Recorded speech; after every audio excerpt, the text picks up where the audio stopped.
Ito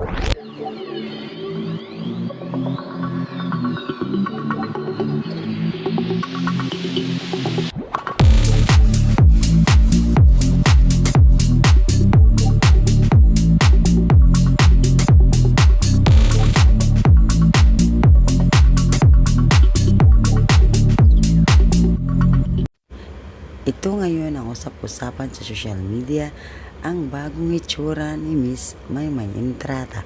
Dahil nga sa bago niyang looks ay talaga naman super dami pong nagulat sa kanyang itsura dahil nga mukha yatang bumabata ito at lalong gumanda dahil nga ito ay nagpaiksi ng buhok. Dahil nga siguro ay meron siyang bagong album or bagong project na gagawin, kaya naman kailangan niyang mag-transform gaya ng pagpaiksi ng buhok.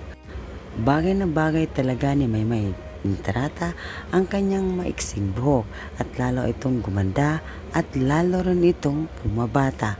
Pero ayon sa mga ilan sa mga netizen ang nakapansin, siguro daw kaya nagpaiksi ito ng buhok dahil nga heartbroken ito.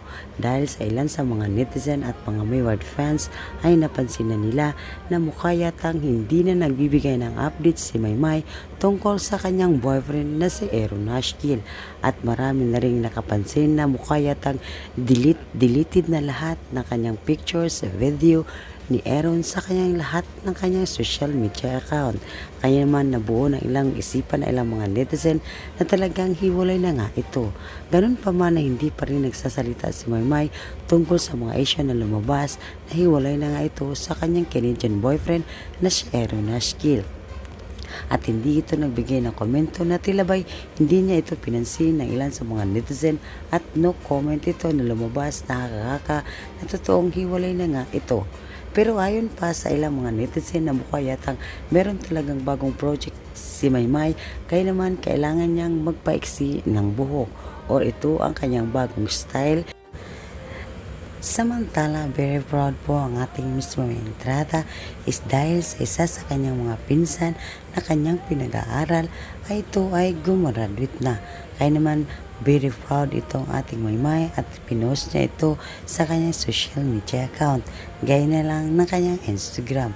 Ay talagang very proud ang ating Maymay dahil nga nakapag-graduate na ang isa sa kanyang pinag-aaral na pinsan, at ito po ay ibinalita niya po sa kanyang Instagram. Makikita po natin dito na very happy po ang ating Miss Maymay Entrata na pinakita niya sa social media account na isa sa kanyang pinsan ay nakapagtapos na.